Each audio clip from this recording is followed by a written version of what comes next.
It's another edition of WRAL Triangle and Two. I'm Mark Bergin. He's the one and only Luis Fernandez, who is baseline at this past weekend's Battle of the Blues. What it means for both Duke and UNC. Luis, we're going to start with Duke. What's your big takeaway after the big rivalry game on Saturday? It was a blowout.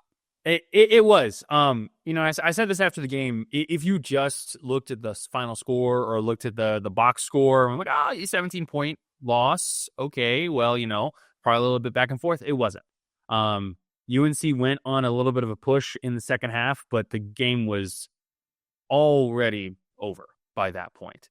They didn't lead for the entire game. Duke led 38 minutes with a lead. So it was just a dominant force from them. I don't really know if there's anything new to take away from what this Duke team accomplished in that game. That's how they've been treating teams throughout the course of the season. They dominate. They are an offensive juggernaut with, especially when Knippel and Cooper Flagg are both going off at the same time. And defensively, they are so incredibly solid. They play team defense. Their length is a massive problem for teams. It's part of the reason why they're, top 5 in most defensive efficiency metrics. I think it was after the game, John Shire said the unofficial count was 32 deflections on UNC passes. Like, it's what they do. They haven't lost since Thanksgiving.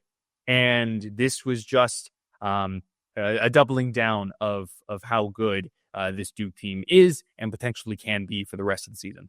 Still undefeated in conference play, Lewis. I think there's a real argument that this is the best team in the country. And if not the best, there's a reason why they're number 2 right now. I still take Auburn. I'd still take Auburn, even though they lost at Cameron Indoor. I'd still take Auburn, but I'm thinking about my bracket already, and I've got a Sharpie, and I'm writing Duke, Auburn, Final Four, national championship game. Like, it just feels like a collision course at this point. Cooper Flagg has been better than advertised, in my opinion. And this is when we were talking before the preseason, Lewis, where we said that experience practicing against Team USA and all the stud players with LeBron and all of these guys, when you get into conference play, we're seeing that come to fruition now. And he's coming off what is one of his best performances this past weekend, where he just dominates in many different facets of the game.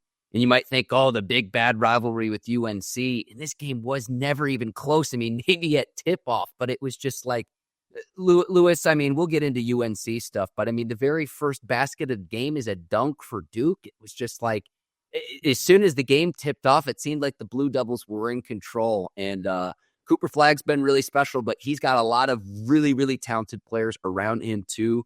And I think that this is a team we're going to be talking about that makes a deep tournament run come March. Yeah, it's if you haven't been watching this Duke team very closely, I can totally see the notions of, Duke has, lost early in the tournament before, and are they tough enough? Are they this and that? This Duke team is a different beast. It's a different beast. You've got freshmen like Cooper Flagg and Knippel who just get it, who are so good, who drive this offense. This is not like hey, give Cooper Flagg the ball and let him go to work. It was a little bit of that at the beginning of the year, and I think that's part of the reason why they lost to teams like Kentucky, for example. But I think what has changed so much is now it's driving the offense through Cooper Flagg, through Knippel, where I think it was Duke had 20 assists on 28 made shots, and the two of them combined for 12 of those assists. Flagg's game, I keep like checking with people, like, is this okay to say? It's LeBron-esque. Not to say that he is as talented as LeBron, not to say that he is as athletic as LeBron, but from the way that he controls the game. The offense runs through him, and he just has high effort in all that he does. And they've built such a good mechanism around those two talented freshmen with the transfers. Sion James, Common Malawach, who, is another one of those freshmen. Did you see the alley-oop dunk? They didn't even play a replay. Like, Duke was dominating so much. Malawach had an alley-oop dunk where I was like, oh my gosh, I want to see this again. But Duke was just running away with it. We never got to see it again. It was Knippel drove baseline and tossed it to him from 10 feet out. It's just this Duke team is so incredibly legit. On Sunday night I'll stop here because I know I'm rambling here, but on Sunday night on WRAL, I did a little segment where we looked at, there are 9 ACC games left for Duke in their schedule. They have one game against Illinois, like an MSG thrown in there. But they are favored by 93% or more, or they have a 93% chance or higher to win those games based on KenPom in 7 of the 9. And then one of them is 80% chance to win at UNC to end the season.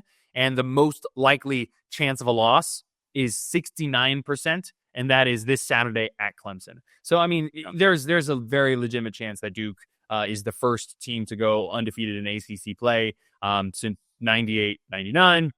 And it was Duke that did it that year. Wow. Good history there, Lewis. And I'm going to say this too. We're now into the month of February. Yep. Once we get by the Super Bowl, we're recording this on Monday, February the 3rd. That Cooper Flagg narrative is just going to continue to grow because football season is going to be past us. What else is there to watch? And for people that are just then flipping over from football to basketball season as we get closer to March, they're going to become more and more and more aware of Cooper Flagg, who has just been spectacular this season for Duke. He's the National Player of the Year. That, and then I mean, one and done. He's going to be the number 1 pick. Lewis, I was out there Tuesday with Krzyzewskiville and the students and just asking them, hey, what was it like to see the dunk against Pittsburgh? And just the reaction of the students were like, it was absurd. There's no words to describe what he's able to do. And it's not just the scoring ability. It's not just the offense.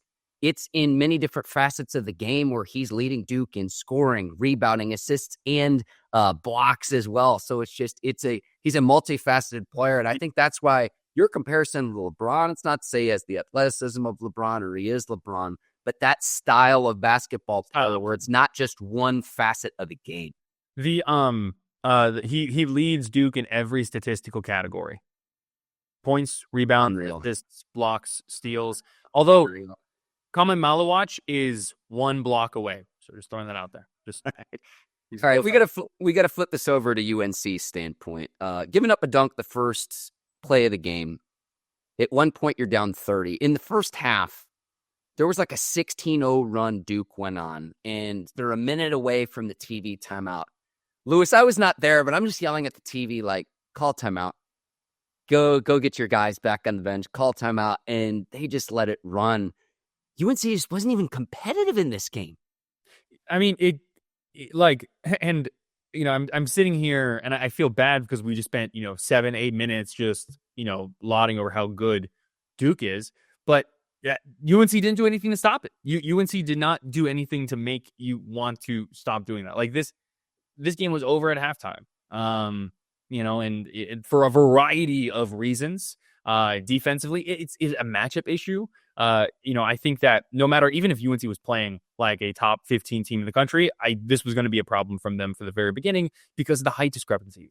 They flashed up during the broadcast a couple of like graphics comparing the heights, and Duke is the tallest team in the country, and UNC is not the tallest team in the country. You had those issues, and then on top of it, UNC just is not playing good basketball right now. They've lost 4 of the last 5.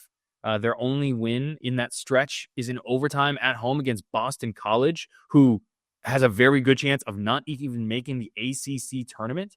Yeah. They're just not playing good basketball right now. And, I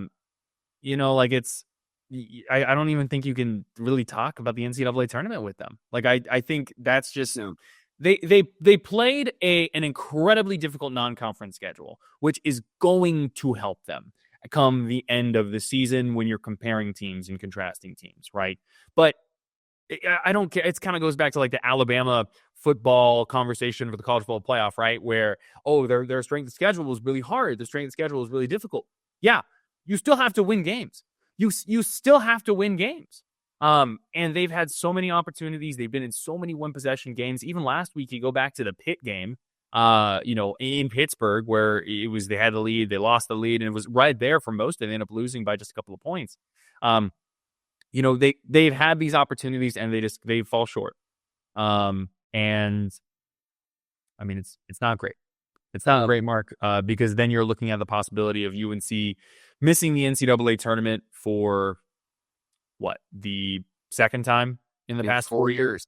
And honestly, and let's be real, if not for the win at Cameron on Hubert Davis' very first year, the spoiling the party, if you will, of Coach K's final game at Cameron, they were squarely on the bubble. That's what pushed them in. They were squarely on the bubble before that. So they're a lot of bubble play. And we know they went to the national championship that year, but 2 in 4 years, maybe for other programs. Lewis, we'll see what the future holds for Hubert Davis. We don't know the answer to that right now of, is he going to be the coach next year or not? But missing the tournament in 2 and 4 years at Carolina is going to be one of the most coveted jobs if it in fact opens up. So we'll see about that. Time will tell with that. I had a few other things because you had a lot of great thoughts. Going into the Duke game Saturday, a 13-point underdog. When was the last time UNC was a double-digit underdog to Duke in basketball? Like, that's a lot. Well, the rivalry has been, over the past, couple of decades, essentially, it's just been known as this constant, tick for tack, back and forth, okay, you win by 7, you lose by 7. You win by 7, you lose by 7. You know what I mean? And now this was different. This was very different. And it was a microcosm of the season for both of these programs. Well said. I got one other thing, and I don't agree with this, but it's been a few weeks since we talked, and I knew when I saw this, it was like, this is not going well for the Tar Heels this season. There's some people on Reddit that were saying, bring RJ Davis off the bench, which doesn't make any sense to me. I don't agree with this. You don't bring the reigning ACC player off the bench, but you open up your eyes, Lewis, and it's like Davis and Cadeau together on the floor at the same time. It just doesn't work given their skill sets. And I'm looking at this game alone, and try not to take away from one game, but minus 13 for Cadeau, minus 26 for RJ Davis. And Cadeau, who's supposed to be your lead guard, has 5 turnovers compared to 3 assists. It's just like, what is going on here? It just doesn't work given they have such similar skill sets in terms of being able to be undersized guards that can drive and kick. Well, RJ's a significantly better scorer than Elliott, but agreed. It's kind of a bummer because I feel like Elliott Cadeau has been one of the bright spots for UNC over the past few games. During this stretch, he's been doing what he's supposed to be doing, and then he had a bad game. He had that flagrant foul. I think the length of Duke really bothered him, and that's the thing. You knew coming into this season that you had a very talented backcourt with Cadeau, with Davis, with Seth Trimble. But the issue for the most part you were going to be dealing with was being undersized. And it kind of blows your mind because it just feels like the changes have not been made, whether it's now or back at the beginning of the season, to compensate for that, to make up for potential weaknesses. I don't know. It just feels like a lot of trying to do the same thing over and over again and seeing what works. And we know that burden falls onto them because that's where the talent is on, and this team is the backcourt and not what you've gotten in the front court and the lack of production in the front court. This is a very talented team. Do not let anyone tell you differently. This is a very talented team, from Davis to Cadeau to Trimble to Ian Jackson. Drake Powell had his moments in the second half. Van Lubin, I think, might have been their best player in this game. This team is talented. They've just been underperforming. A lot can happen between now and when we get into the conference tournament, Lewis. But as it stands right now, I'll go out and say this. I don't think the Tar Heels are going to make the NCAA tournament. We will see. Barring a miracle run, I don't see it happening. Here's the thing, Mark, and let me look this up to see if it's changed at all since I looked at it last night. It has. Okay, so there you go. UNC has dropped all the way to number 45 in the net rankings. And net is not everything, but the NCAA tournament looks at it. The NCAA tournament selection committee looks at it. Like I said, they have lost 4 of the past 5. They're 1-9 against quad 1 games or quad 1 teams. A lot of those are tight losses, but there are some games against the highest echelon of teams that they just seem to be out quality. They're not even in the same classification. Alabama, Auburn, Duke. all three of those teams just looked far superior to them when they played this year. They really only have 3 more good opportunities to rack up that resume. You've got a home against Pitt, you've got at Clemson, and then you got home against Duke. If you beat those 3 teams, welcome to the NCAA tournament. But has anything that UNC has done so far this year made you think they are going to win those 3 games? No. Maybe they go 1-2, maybe 2-1, but then I feel like they'll probably lose a game they probably shouldn't lose in that stretch as well. And so, I think UNC is who they are at this point in time. There are about 10 games left. You're in February. This is when you need to be playing your best basketball, and we're going to need to see some major changes from Carolina if they want to start playing their best basketball. Yeah, and then the next question is what does that mean for Hubert Davis's future, which we will see as time, as that goes on, because a lot can happen in a month. I mean, when I first moved here, Lewis, and I point this out, I went to a UNC Louisville game for less than $10, and I couldn't believe it. And they went on the run that they did. So there's a lot of basketball still left to be played, but there's nothing to this point that would point to say, hey, that this Tar Heels team can turn it around. If they turned it around in the next month, it would be bucking the trend of this entire season. And that's what it comes down to, is you're going to have to see a team be completely different than who they have been. And I don't see it. I don't see it. He's Luis Fernandez. I'm Mark Bergin. Lewis, is there anything you need to plug with your coverage over with WRAL Sports? No, just go watch WRAL. Check out WRALSportsFan.com. We had some really good stuff this weekend from Cameron Indoor. Brian Murphy had a nice column kind of looking at the clock counting down for UNC's season. I put together a piece on just like how Duke has built a national championship contender. There's a lot of really good stuff, so be sure to check that out. Yeah, I got one thing to plug as well. I got the opportunity to talk to the students that camp out at Shesheskyville. Yeah.